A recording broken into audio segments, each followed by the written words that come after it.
The concept of this forum was to pull together people from law enforcement with people involved in the civil justice movement to see where they can find commonalities. And rather than opening the door to economic opportunity and correcting the wrongs of the past, we allow police forces to patrol those neighborhoods and to criminalize people. July 6th, Falcon Heights. Philando Castillo, a St. Paul school cafeteria manager, is fatally shot by St. Anthony officer Geronimo Llanes. I told him not to reach for it. I told him to get his hand out. The immediate aftermath is live streamed over Facebook by Castillo's friend Diamond Reynolds.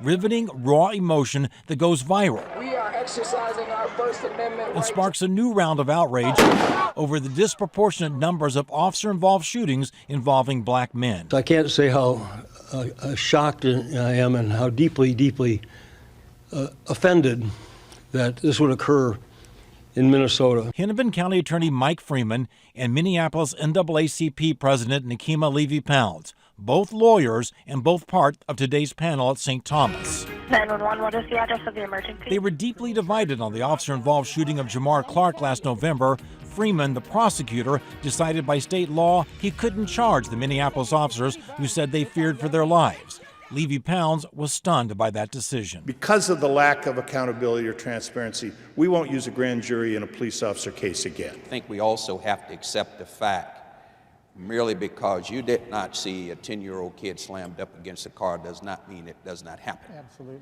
It just means you didn't see it. The public are the police, and the police are the public. The public are the police, and the police are the public. The privilege that my family doesn't have to worry about me walking out on the street because someone else's family member is sending their loved one into harm's way every night. And as somebody who put police officers in harm's way under my direction every single night, we have to get real about what we're asking police to do. Changing the attitudes of the 800 plus members in the Minneapolis Police Force is worse than moving the Titanic. It takes time. But I'm at least impressed that the last couple of chiefs are moving in that direction. One of the overriding themes that we heard from all of the panelists today was that people have to step out of their comfort zone and think what it's like to be the other person and to see the world from the other person's perspective. In Minneapolis, John Croman, KARE 11 News.